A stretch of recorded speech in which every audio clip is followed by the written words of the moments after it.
Okay people, welcome to my new vlog. ಇವತ್ತು ಶನಿವಾರ. ನಾನು ನಿನ್ನೆ ಬ್ರೋಝೋನಿಂದ ಮನೆಗೆ ರಿಟರ್ನ್ ಬರಬೇಕಾದ್ರೆ ನನಗೊಂದು ನಮ್ಮ ಅಡ್ವೊಕೇಟ್ ಕಡೆಯಿಂದ ಮೆಸೇಜ್ ಬಂತು, ನಾಳೆಯಿಂದ ಬಾ ಇಂಟರ್ನ್ಶಿಪ್ಗೆ ಅಂತ. ಸೊ ಈ ದಿನ ಹಿಂಗೆ ರೆಡಿಯಾಗಿ ಹೊರಟಿದ್ದೀನಿ. ಇವಾಗ ನಾಷ್ಟ ಮಾಡ್ತಾ ಇದ್ದೀನಿ. ಬೇಸಿಗೆಗೆ ಅನ್ನ ಬೇಗ ಹಳ್ಸೋಗುತ್ತೆ ಅಂತ ನಮ್ಮಮ್ಮ ಅನ್ನನ ಫ್ರಿಜ್ಜಲ್ಲಿ ಇಕ್ಕಿರ್ತಾರೆ. ನಿಮ್ಮನೇಲೂ ಇದೇ ಪ್ರೊಸೀಜರ್ ಇದ್ರೆ ಕಮೆಂಟ್ ಹಾಕಿ ಮಚ್ಚಸ್. ಅಯ್ಯೋ, ಇದನ್ನ ಸ್ವಲ್ಪ ಕ್ಲೀನ್ ಮಾಡಬೇಕು. ಈ ಬೆಂಡೆಕಾಯಿ ಸಾರು ನೆನ್ನೆಗಿಂತ ಇವತ್ತು ಚೆನ್ನಾಗದೆ ನೋಡೋಕ್ಕಲ್ಲ, ಟೇಸ್ಟಲ್ಲಿ. ನಾರ್ಮಲ್ ಆಗಿ ಫುಡ್ಗೆ ಮೊಸರು ಹಾಕೊಂಡ್ರೆ ಅದ್ರ ಟೇಸ್ಟೇ ಬೇರೆ ಇರುತ್ತೆ. ಯಾಕೋ ಸ್ವಲ್ಪ ನೀರು ಬಿಟ್ಕೊಂಡಂಗೈತೆ. It's okay. ಜಸ್ಟ್ ಇವಾಗ ನಾಷ್ಟ ಎಲ್ಲ ಆಯಿತು. ಹೋಗ್ಬೇಕಾದ್ರೆ ಇಲ್ಲೇ ಅಂತ ಈ ಬ್ಯಾಗೆ ತಗೊಂಡಿನಿ. ಈ ಬ್ಯಾಗಲ್ಲಿ ಏನಿಲ್ಲ, ಆದರೂ ಇಲ್ಲೇ ಅಂತ ತಗೊಂಡಿನಿ. ಅಂದಾಗೆ ಹೋಗ್ತಾ ಒಂದು 2 A4 ಶೀಟ್ ತಗೊಂಡು ಹೋಗ್ತೀನಿ, ಅದು ಇಂಟರ್ನ್ಶಿಪ್ ರಿಪೋರ್ಟ್ ಬರ್ಕೊಳಕ್ಕೆ ಅಷ್ಟೇ. Let's go. ರೆಕಾರ್ಡಿಂಗ್ ಇವಾಗ ಸ್ಟಾರ್ಟ್ ಆಯಿತು ಕಣು. ಈತ ಮನೋಜ್ ಅಂತ ಅಲ್ಲಿ ನಮ್ಮ ಅತ್ತ ಕೂತವ್ರೆ. ಇದು ಕೇರ್ಪುರ ಮಾರ್ಕೆಟ್. ಇದು ಹಿಂಗೆ ಮುಂದೆ ಹೋದ್ರೆ ಆ ಕಡೆನೇ ಕೇರ್ಪುರ ಡಿಪೋ ಇದೆ. ಇದು ಬಂದ್ಬಿಟ್ಟು BBMP ಆಫೀಸು. ಇದ್ರ ಮುಂದ್ಗಡೆ ಏನೋ ಪ್ರತಿಭಟನೆನೋ ಏನೋ ನಡೀತಿದೆ. ಏನೋ ಚಂಬು ಸಿಂಬಲ್ ಇಟ್ಕೊಂಡಿದ್ದಾರೆ. BJP ಧಿಕ್ಕಾರ ಹೇಳ್ತವ್ರೆ. ಯಾವ್ದಾದ್ರು ಟ್ಯಾಗ್ ನೋಟಿಸ್ ಮಾಡಿದ್ರೆ ಕಾಂಗ್ರೆಸ್ ಅಂತ ಇದೆ. ಕಾಂಗ್ರೆಸ್ ಕಡೆಯಿಂದ ಇರ್ಬೇಕು ಇವೆಲ್ಲ. It's okay. ಇವಾಗ ನಾನು ಟಿನ್ ಫ್ಯಾಕ್ಟ್ರಿಲಿ ಇದ್ದೀನಿ. ನನ್ನ ತಲೆಗೆ ಮಗನ್ ಹೆವಿ ಶೆಕೆ ಸುರಿತಾ ಇದ್ದೆ.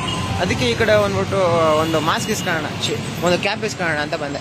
ಸೊ ಇಲ್ಲಿ ಇದೊಂದು ತಗೊಂಡಿದ್ದೀನಿ ತಲೆ ಹಾಕೋಣಕ್ಕೆ 40 ರೂಪಾಯಿ ಕೊಟ್ಟು. ಇಲ್ಲ ಅಂದರೆ ತಲೆಗೆಲ್ಲ ಸಂಜೆ ರಿಟರ್ನ್ ಮನೆಗೆ ಬರೋಷ್ಟು ಗುಳ್ಳೆಗಳು ಜಾಸ್ತಿ ಆಗ್ಬಿಡುತ್ತೆ ತಲೆಗೆ. ಅದಕ್ಕೆ ಈ ಕ್ಯಾಪ್ನ ಹಿಂಗೆ ಹಾಕೊಂಡು ಅದ್ರ ಮೇಲೆ ಹೆಲ್ಮೆಟ್ ಹಾಕೊಂಡ್ರೆ ಶೆಕೆ ಸುರಿಯೋದು ಸ್ವಲ್ಪ ಕಮ್ಮಿ ಆಗುತ್ತೆ.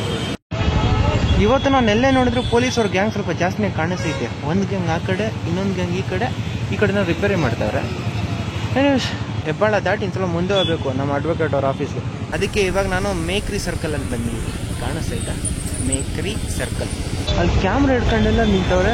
ಏನೋ ಸ್ಪೆಷಲ್ ಪರ್ಸನ್ ಬಂದಿರ್ಬೇಕು ಆ ಕಡೆ. ಕ್ಯಾಮ್ರಾ ಯಾವ್ದು ಪ್ರೆಸ್ ಕಡೆಯಿಂದ ಬಂದಾಗ. ಸೊ ಜಸ್ಟ್ ಇವಾಗ ಬಂದೆ ನಾನು. ಇದು ಬಂದು ಅಶ್ವಥ್ ನಗರ RMV ಸೆಕೆಂಡ್ ಸ್ಟೇಜ್ ಅಂತೆ. ಇಲ್ಲೇ ಇರೋದು ನಮ್ಮ ಅಡ್ವೊಕೇಟ್ ಅವ್ರ ಆಫೀಸು. ಭಗವತಿ ಅಸೋಸಿಯೇಟ್ಸ್ ಅಂತ ಇದೆ. ಇನ್ಫ್ರಾಸ್ಟ್ರಕ್ಚರ್ ಎಲ್ಲ ಸ್ವಲ್ಪ ಯುನೀಕ್ ಆಗಿ ಕ್ಲಾಸಿಕ್ ಆಗಿ ಇದೆ. ಇದೇ ಇರಬೇಕು. ಜಸ್ಟ್ ಇವಾಗ ಕಾಲ್ ಮಾಡಿದ್ದೆ. ಅವರು ಯಲಹಂಕದಲ್ಲಿ ಮೀಟಿಂಗಲ್ಲಿ ಇದ್ದಾರಂತೆ. ಒಂದು 10 ನಿಮಿಷದಲ್ಲಿ ಬರ್ತಾರಂತೆ. ಅಲ್ಲಿವರೆಗೂ ಇದೇ ಜಾಗ ಸ್ವಲ್ಪ ರೆಸ್ಟ್ ಮಾಡಬೇಕು. ಸುಮ್ಮನೆ ಇರೋ ಬದಲು ಇರೋ ನ್ಯೂಸ್ ಪೇಪರ್ನ ರೆಫರ್ ಮಾಡೋಣ ಇವತ್ತಿಂದ. ನೋಡಿ ಮಚಾಸ್, ಅಡ್ವರ್ಟೈಸ್ಮೆಂಟಲ್ಲಿ ಕೂಡ ಕೆಲವು ಇಂಪಾರ್ಟೆಂಟ್ ಪಾಯಿಂಟ್ಸ್ನ ಫೋಕಸ್ ಮಾಡಿದ್ದಾರೆ. ಒಂದು, ಎವ್ರಿಥಿಂಗ್ ಈಸ್ ಎಕ್ಸ್ಪೆನ್ಸಿವ್ ಇನ್ ಮೋದಿಸ್ ಅಚ್ಚೇ ದಿನ. ನೆಗೆಟಿವ್ ಇಂಪ್ಯಾಕ್ಟ್ಗೆ ಸಪೋರ್ಟ್ ಮಾಡುವಂಥ ಕೆಲವು ಐಟಮ್ಸು. ಕೊನೆಗೆ ವೋಟ್ ಫಾರ್ ಕಾಂಗ್ರೆಸ್ ಅಂತ ಕೊಟೇಶನ್. ಎಲ್ಲ ಕಲಿಬೇಕು. ಇದರ ನೆಕ್ಸ್ಟ್ ಪೇಜಲ್ಲೇ BJP ಅಫೆಂಡ್ ಆಗಬಾರ್ದು ಅಂತ ಮೋದಿ ಗ್ಯಾರಂಟಿ 2024 ಬಗ್ಗೆ ಸ್ವಲ್ಪ ಹೇಳಿಕೆಗಳು ಕೊಟ್ಟಿದ್ದಾರೆ. ಕೊನೆಯಲ್ಲಿ ನೋಡಬೇಕು. ಕಮಲ ಬಟನ್ ಒತ್ತಿ BJP ಗೆಲ್ಲಿಸಿ. ಅಲ್ಲೂ ಪ್ರಾಬ್ಲಮ್ ಆಗಬಾರ್ದು, ಇಲ್ಲೂ ಪ್ರಾಬ್ಲಮ್ ಆಗಬಾರ್ದು. ದ ಹಿಂದೂ ನ್ಯೂಸ್ ಪೇಪರು ಅವ್ರ ಕಸ್ಟಮರ್ಸ್ನ ಎಂಗೇಜಿಂಗ್ ಇಕ್ಕಕ್ಕೆ ಈ ಥರ ಕ್ವಿಸ್ಗಳು ಕೇಳೋಕ್ಕೂ ಸ್ಟಾರ್ಟ್ ಮಾಡವ್ರೆ. ಇದರ ಆನ್ಸರ್ನ ನಾಳೆ ಕೊಡ್ತಾರೆ. ಇಲ್ಲಿ ನೋಡಿ, ನೆನ್ನೆ ಕ್ವಶನ್ ಕೊಟ್ಟರೆ ಆನ್ಸರು. ಇವಾಗ ನೆನ್ನೆ ಕ್ವಶನ್ಗಳು ಕಾಣಿಸ್ಬೇಕಂದ್ರೆ ನೆನ್ನೆ ಪೇಪರ್ ಇರಬೇಕು. ನೆನ್ನೆ ಪೇಪರ್ ಇಲ್ಲೇ ಐತಲ್ಲ. ಸೊ ಇದು ನೆನ್ನೆ ಕ್ವಶನ್ಗೆ ಇಲ್ಲಿದೆ ಆನ್ಸರು. ಇವತ್ತಿನ ಕ್ವಶನ್ಗೆ ನಾಳೆ ಬರೋ ನ್ಯೂಸ್ ಪೇಪರಲ್ಲಿ ಇರುತ್ತೆ. ಸೊ ಈ ಮುಖಾಂತರ ನೆಕ್ಸ್ಟ್ ಡೇ ನ್ಯೂಸ್ ಪೇಪರ್ ತಗೊಳ್ಳಿ ಅಂತ ಒಂದು ಸ್ಟ್ರಾಟಜಿ ಅಷ್ಟೇ. ನಾನು A4 ಶೀಟ್ಸ್ ತರೋದು ಮರ್ತೋಗಿದ್ದೆ. ಅದಕ್ಕೆ ಇವಾಗ ಹತ್ತಿರದಲ್ಲೇ ಇರೋ ಸ್ಟೇಷನಲ್ಲಿ ಒಂದು 2 A4 ಶೀಟ್ ತರೋಣ ಅಂತ ರಿಪೋರ್ಟ್ ಬರೀಬೇಕು ಮಚಾಸ್. ಈ ಕಡೆ ಇದ್ದಿದ್ದು ಸ್ಟೇಷನರಿ ಕ್ಲೋಸ್ ಆಗಿದೆ, ಬೇರೆ ಕಡೆ ಎಲ್ಲೂ ಕಾಣಿಸ್ತಾ ಇಲ್ಲ. ಏನು ಮಾಡೋದು? ಅದಕ್ಕೆ ಇವಾಗ ಗೂಗಲ್ ಮ್ಯಾಪ್ ಹಾಕೊಂಡು ಹೋಗ್ತಾ ಇದ್ದೀನಿ. ಇಲ್ಲೇ ಹತ್ತಿರದಲ್ಲೇ ಒಂದು ಇದೆಯಂತೆ, ನೋಡೋಣ. ಸೊ ರೋಡ್ನ ಆ ಕಡೆ ಇದೆ ಸುಮನ್ ಬುಕ್ ಆ್ಯಂಡ್ ಸ್ಟೇಷನ್, ಅಲ್ಲಿ ಹೋಗ್ಬೇಕು. ಅಂಕಲ್ ಒಂದು 5 A4 ಶೀಟ್ಸ್ ಬೇಕಾಗಿತ್ತು. A4 ಶೀಟ್ಸ್ ಒಂದು 5 ಏನು 5 ಅಂದರೆ 5 ಶೀಟು.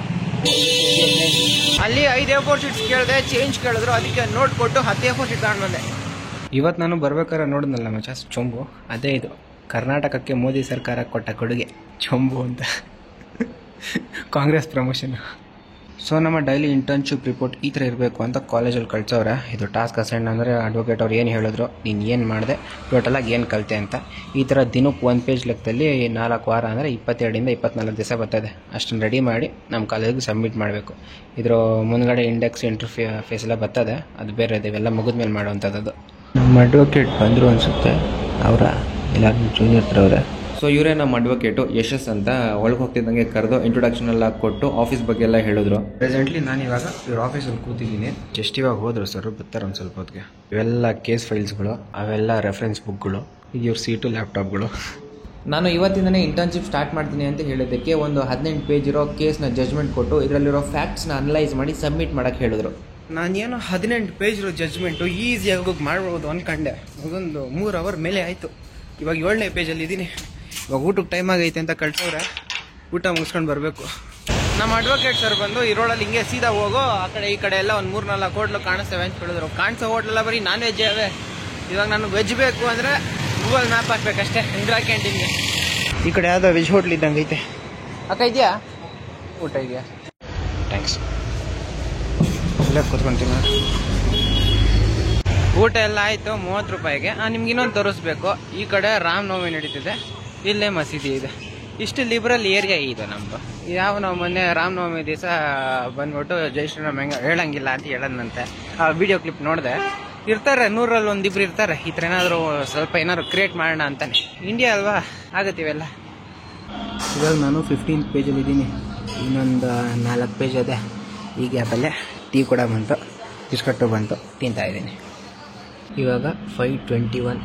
2 ಪೇಜಲ್ಲಿ 18 ಪೇಜ್ನ ಫ್ಯಾಕ್ಟ್ಸ್ ಬರ್ದಿಕ್ಕಣಿ ಕೊಡಬೇಕು ಸರ್ಗೆ. ಇವಾಗ ನಾನು ಮಾಡಿರೋ ಕೆಲಸಗಳನ್ನೆಲ್ಲ ಒಂದು ಸ್ಟೋರೇಜಲ್ಲಿ ಇಟ್ಕೊಳ್ಳೋಕ್ಕೆ ಪ್ರೆಸೆಂಟ್ಗೆ ಇದೊಂದು ಫೈಲ್ ಕೊಟ್ಟಿದ್ದಾರೆ. So that end of the day ನಮಗೆಲ್ಲ ಗೊತ್ತಿರುತ್ತೆ ಏನೇನು ಮಾಡಿದ್ದೀನಿ ಅಂತ. ಇವಾಗ ಇದ್ರ ಬೇಸಿಸ್ ಮೇಲೆ ನಾನು ಡೈಲಿ ಇಂಟರ್ನ್ಶಿಪ್ ರಿಪೋರ್ಟ್ ಕೂಡ ರೆಡಿಯಾಗಿದೆ. ಇದ್ರ ಮೇಲೆ ನಮ್ಮ ಅಡ್ವೊಕೇಟ್ ಸಿಗ್ನೇಚರ್ ಒಂದು ಹಾಕ್ಸ್ಕೋಬೇಕು. ಹಾಗೆ ಈ ಫೈಲ್ನ ಕೂಡ ನಾತ್ರನ ಇಟ್ಕೊಂಡಿರಬೇಕು. ನಾಳೆ ಕೋರ್ಟಿಗೆ ಬಂದಾಗ ನೋಟ್ ಮಾಡ್ಕೊಳಕ್ಕೆ ಹೆಲ್ಪ್ ಆಗುತ್ತೆ ಅಂತ ಹೇಳಿದ್ರು.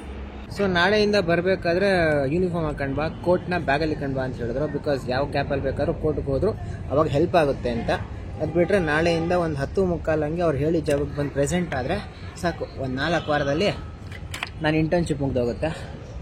ಒಂದು ಸರ್ಟಿಫಿಕೇಟ್ ಇಸ್ಕೊಂಡು ಕಾಲೇಜ್ಗೆ ಕೊಡೋದು, ಸಾಕಾಗಲ್ಲ. ಇವಾಗ ಮನೆಗೆ ಹೋಗ್ಬೇಕು. ಇವಾಗ ಕೇರ್ಪುರಮಲ್ಲಿರೋ ಒಂದು ಹೂವು ಅಂಗಡಿಲಿದ್ದೀನಿ. ಇವ್ರ ಹೆಸರು ಸುನೀಲ್ ಅಂತ.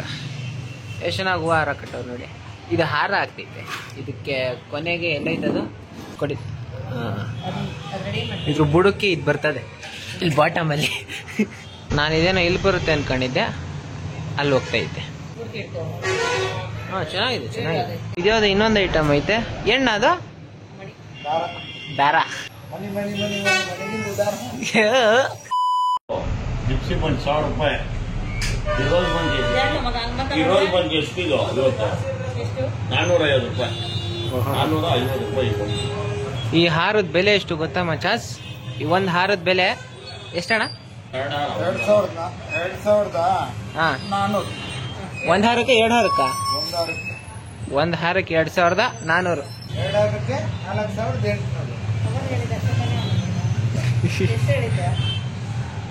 ಅಷ್ಟೇ ಬಾಕ. ಇದೇ ಮಾಡ್ತಾ ಇದ್ದೆ ಸುಮ್ಮನೆ.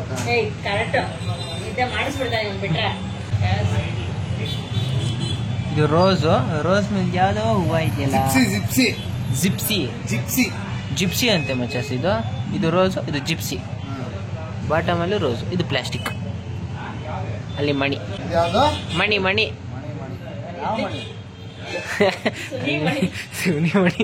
ಇವಾಗ ಹಾರ ಒಂದು ರೇಂಜಿಗೆ ರೆಡಿ. ಆದ್ರೆ ಇನ್ನು ಸ್ವಲ್ಪ ಕೆಲಸ ಇದೆ, ಸ್ವಲ್ಪ ಕಟ್ಟಿಂಗ್. ಈ ಸುನೀಲ್ ಅಣ್ಣ ಸಾಮಾನ್ಯ ಇಲ್ಲ ಮಚಾಸ್. ಇಲ್ಲಿ ನೋಡಿ, ಆಫ್ ಆಗೋಯ್ತಲ್ಲ ಇಲ್ಲಿ ಕಾಣಿಸ್ತಾ ಇರೋ ಹೂವು ಡೆಕೋರೇಷನ್. ಯಾವ ದೇವಸ್ಥಾನ ಕಣ ಇದು? ಗಂಗಮ್ಮ ದೇವಿ ದೇವಸ್ಥಾನಕ್ಕೆ ಮಾಡ್ಕೊಟ್ಟಿರೋದೆ ಅಣ್ಣ. ಇವಾಗ ಸುನೀಲ್ ಅಣ್ಣ ಕಾಂಪ್ರಮೈಸ್ ಆಗಕ್ಕೆ ಟ್ರೈ ಮಾಡ್ತಾವ್ರೆ, ಇಲ್ಲ ಕಾಂಪ್ರಮೈಸ್ ಮಾಡಕ್ ಟ್ರೈ ಮಾಡ್ತಾವ್ರೆ ಅಷ್ಟೇ. ಇವ್ರ ಕಡೆ ಮೀಟಿಂಗ್ ಎಲ್ಲ ಆಯ್ತು. ಇವಾಗ ಮನೆಗೆ ಹೋಗ್ಬೇಕು. ಅಂಡ್ ಜಸ್ಟ್ ಇವಾಗ ಮನೆಗೆ ಎಂಟ್ರ್ ಆದ. ಇವತ್ತಿಗೆ ಬ್ಲಾಗ್ನ ಇಲ್ಲಿಗೆ ಎಂಡ್ ಮಾಡ್ತಾ ಇದ್ದೀನಿ. ಸೊ ಅಷ್ಟೇ ವಿಷಯ. ಪೀಸ್. ಮತ್ತೆ ಸಿಗೋಣ.